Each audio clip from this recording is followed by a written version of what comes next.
2013, un printemps de 2013, il y a 11 ans. La prise de parole devant une caméra, devant du monde, c'était impossible. Et de témoigner de sa vision de la vision de la lumière, de sa lumière.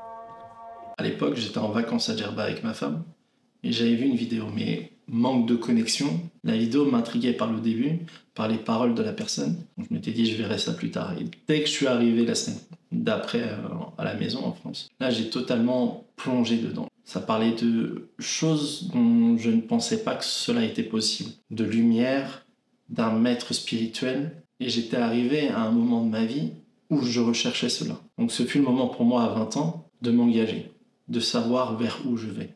Qu'est-ce que je recherche exactement? De quoi j'ai besoin? Et quand on veut faire un voyage, généralement, on va programmer plusieurs itinéraires et à un moment donné, il faut choisir. Et l'objectif, c'est de se dire que nous, on n'est pas experts de ce parcours. On sait où on veut aller, mais on ne sait pas comment. Et donc, on se tourne vers Dieu et on lui demande quel est le meilleur chemin pour moi. Ce soir-là où j'ai fait cette demande, le lendemain matin, un ami nous appelle et nous dit « Je t'ai vu dans mon rêve et tu me disais « C'est au Maroc, je vais aller au Maroc, je vais aller au Maroc, je vais aller au Maroc. » Dieu nous a répondu comme cela. La voie vers laquelle je devais m'orienter, c'était au Maroc. Donc après cette réponse, je prends mon billet, je prends mon vol, je vais au Maroc et je me rends à l'endroit où les disciples et le maître spirituel se réunissent. À l'époque, c'était ce qu'on appelait le garage. Et je me souviens, quand on rentre, il est assis au fond de cette pièce, de ce long garage. Première fois que je rencontre une personne qui dégage une aura. En fait, au début, comme tout le monde, on dit que ça n'existe pas, que l'aura, l'énergie, les gens n'ont pas ce genre de choses. À parté, on se rend compte aujourd'hui avec la science que ça existe bien, que le cœur émet une onde électromagnétique qui nous entoure. Et là, j'ai pu le ressentir. Non, c'est vraiment physique. On le ressent physiquement. Le charisme, l'aura de ce maître spirituel, c'est quelque chose, ça vous laisse vraiment bouche bée. Pendant plusieurs jours, c'est comme s'il y avait une sphère qui entourait des centaines de mètres de là où on était. Et on avait oublié tous nos problèmes. Et au fil des fois où je retourne à la Zawiya, l'endroit où le maître vit, c'est exactement la même chose. C'est comme si tous nos arrière-pensées qui tendent à nous abîmer psychologiquement, tout disparaît. C'est quelque chose à vivre. C'est vraiment quelque chose qui ne vous laisse pas indifférent. Tellement c'est fort, tellement c'est profond, ça ne vous laisse pas indifférent. Et en réalité, tout ça c'est lié à la lumière. Le jour où on a entendu qu'il était possible de voir la lumière, là, on parle quand même de choses un peu compliquées à entendre au niveau intellectuel. Comment c'est possible qu'en 2 secondes, on n'a jamais vécu d'expérience mystique, on n'a jamais vu quoi que ce soit d'entité ou je ne sais quoi, et puis du jour au lendemain, en adhérant à cette voie et en croyant à ce maître spirituel, boum, on a une expérience forte, voir la lumière divine. Alors là, il faut vraiment bien comprendre de quoi il s'agit. On ferme les yeux en méditation et on voit cette étoile. On voit la lumière divine qui se manifeste sous forme d'étoile. Lorsqu'on démarre ce cheminement, le maître spirituel place dans notre cœur cette étoile qui va s'intensifier.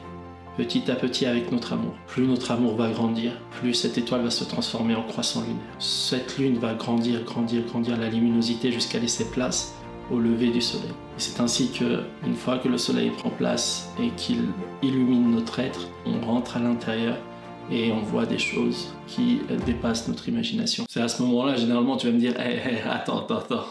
T'es fou, t'as appris quelque chose, qu'est-ce qui t'arrive? En fait, c'est empiriquement prouvé. Une personne, ok. 10 personnes, ok. Ce sont des menteurs. Mais quand il y a des milliers, des centaines de milliers de personnes qui ont eu cette expérience, et bien plus que ça, des milliers de témoignages de personnes n'ayant jamais voyagé jusqu'au Maroc, juste eux-mêmes, dans leur maison, que ce soit en Asie, en Amérique du Sud, en Amérique du Nord, il y a énormément de personnes. Ils se sont posés face au Seigneur, ils ont demandé « Je prends un témoin, Dieu, que je veux être disciple de ce maître spirituel. » Dieu leur a donné cette lumière. Ils cheminent actuellement en voyant cette lumière. Donc une fois qu'on dépasse cette possibilité qu'il s'agit d'un mensonge, de stupéfiant, de je ne sais quoi, c'est prouvé. Concrètement maintenant, qu'est-ce que cette lumière apporte dans notre vie? Effectivement, tous les disciples voient la lumière et plus ils avancent dans leur amour et dans leur cheminement, elle s'intensifie. Mais concrètement, il s'agit tout simplement d'une transformation totale. Il s'agit de spotter la fourmi noire qui est sur ce rocher noir dans une nuit noire. Sans lumière, tu ne peux pas voir cette fourmi et tu ne peux pas la traquer. Si tu ne peux pas la voir, tu ne peux pas savoir quels sont tes défauts concrètement. Et ça, c'est expérimental. Au moment où on chemine les premiers mois, on commence à ressentir, à découvrir nos défauts. Comme s'il y a différents voiles sur notre personnalité et cette lumière va nous aider à creuser davantage. Dans notre vie de tous les jours, on analyse notre propre personne face aux différentes situations. Si vous connaissez un peu les profils psychologiques, MBTI, nous on est ce qu'on appelle INFP. Ce profil INFP, il aime bien être créatif, démarrer de nouveaux projets, mais ne jamais les terminer. Très excentrique intérieurement et du coup pour finaliser les idées qu'on met en place, du coup c'est un peu catastrophe.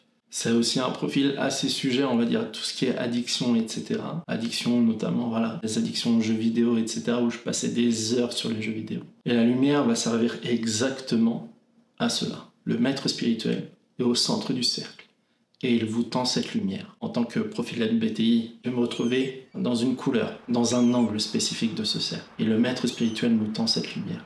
Il nous l'attend. C'est un peu comme une corde qu'on va devoir tirer pour se rapprocher de ce centre. Tout en gardant les qualités qu'on a dans notre profil, on va avancer pour analyser notre personnalité, analyser qui on est, savoir qui on est, effacer les défauts liés à notre profil et avancer vers le centre qui est la synthétisation, la réunion de toutes les qualités.